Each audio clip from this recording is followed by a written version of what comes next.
Chegamos à quinta fase, né, implementação e operação. Essa é a fase, né, onde a borracha encontra o asfalto, onde o nosso sistema seguro ele entra em produção e enfrenta o mundo real. Aqui a gente vai abordar controles operacionais e monitoramento contínuo. A segurança não termina, né, quando você faz o deploy. Na verdade, é aí que tudo começa.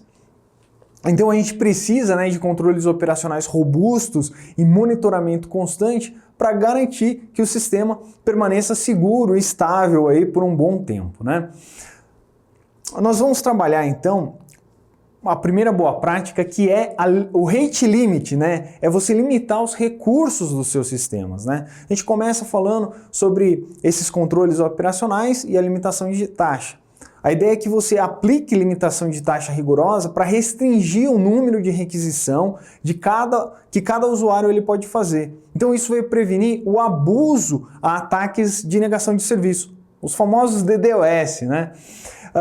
Implementando, né, os limites específicos, né, a frequência com que um agente LLM ele pode executar as ações, né, nem tudo precisa acontecer instantaneamente, né? Isso vai segurar para que o seu sistema ele não seja consumido recursos de maneira excessiva. A gente está falando de processamento, né, memória. Então é restringir esses limites de maneira a não ser abusado, né? Os limites de ações, isso vai ser enfileirado e vai poupar os seus recursos.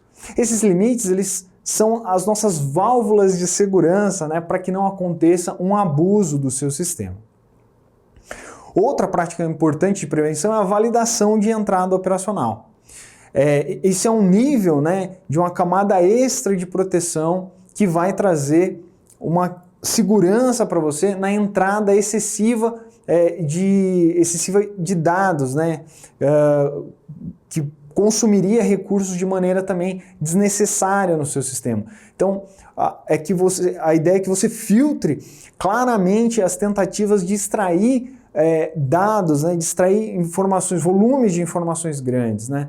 Como que isso funciona? Você vai implementar sistemas de detecção de padrão que identifiquem as solicitações maliciosas baseadas em características conhecidas. E aí você valida essas entradas com listas de permissionamento, né, de tópicos, de formatos aceitáveis. É uma abordagem de lista de permissionamento, né? E isso cria essa defesa em tempo real. Uma outra técnica importante é a do sandbox, né, que é o isolamento. As técnicas de sandbox e isolamentos, elas são cruciais para a contenção de riscos. Você vai isolar os LLMs das redes externas, de serviços internos, para reduzir o ataque, né, reduzir a superfície de ataque. Então você está implementando barreiras fortes e isolamento para o ambiente de diferentes níveis de sensibilidades.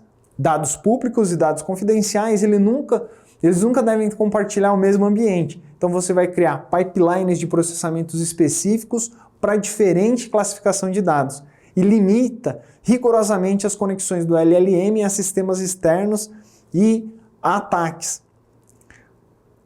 Então isso é essencial, né? Colocando ali só o que é essencial para o LLM. Então pensa nisso como uma sandbox, como uma prisão de segurança máxima para o seu LLM, e aí ele pode trabalhar, mas sob a supervisão constante, né, e um acesso limitado. Outra prática super importante nas questões de segurança é o log e monitoramento. Então a gente está falando de você registrar as ações que o seu sistema está realizando, né? A saída, a entrada, né? Então você vai ficar observando que isso vai trazer essa segurança nas saídas do LLM que estão sendo processadas, né, para sistemas críticos. Então você precisa mesmo de ter um rastreio, uma auditoria completa, para que você saiba, tenha esse indicativo de onde vai acontecer, ou numa possível exploração, né, como que isso aconteceu, né, qual que foi a sequência realizada ali por um atacante. Como que isso funciona? Você coloca, né, padrões baseados em estatísticas, né? Você vai entender o que é o comportamento normal da sua aplicação, para que você consiga identificar quando que está acontecendo um incidente, que é quando algo dá errado e foge desse padrão, ele foge, né, dessa estatística.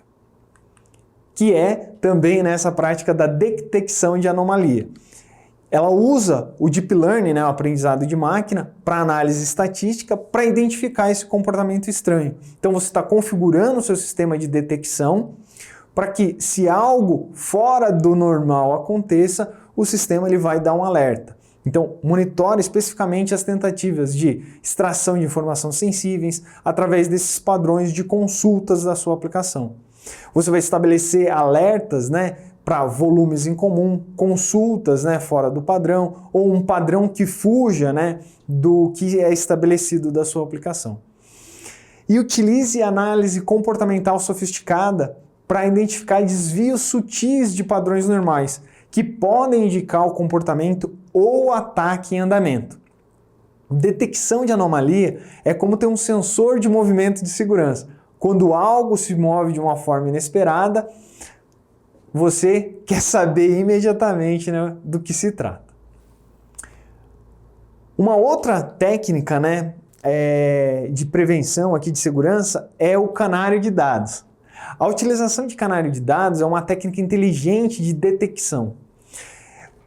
Insira dados marcados únicos, que são os canários, né, em locais estratégicos, que, se forem revelados, vão indicar claramente que houve um comprometimento do seu sistema. Você sabe quando são seus dados por essas marcações que são os canários.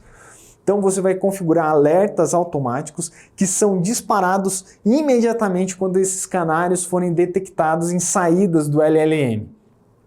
Rastreie a propagação de informações sensíveis através do sistema usando esses marcadores. E utilize marcas d'água digitais nos resultados do modelo para rastrear replicação não autorizada do conteúdo. O termo vem das minas de carvão, onde os canários eram usados para detectar gases tóxicos. Se o canário morria, os mineiros sabiam que havia perigo. Da mesma forma, o seu canário de dados aparece onde não deveria. Você sabe que há um problema de segurança. E nós chegamos no LLM 10, o Unbounded Consumption.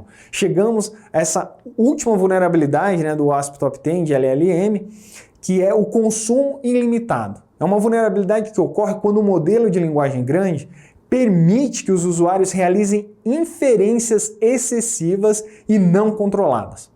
Isso pode levar a diversos riscos. Negação de serviço, o DDoS, quando o sistema fica sobrecarregado, perdas financeiras significativas, especialmente com APIs pagas por uso, roubo de propriedade intelectual através de extração massiva do conhecimento do modelo e degradação geral do serviço, afetando todos os usuários. Isso pode ocorrer devido a ataques de inundação de entrada, requisição de alta complexidade computacional ou exploração de vulnerabilidade no modelo. É como deixar uma torneira de recursos computacionais abertas sem medidor. Eventualmente, a conta vai ficar cara. Assim, a gente conclui a nossa quinta fase. Nos vemos na próxima.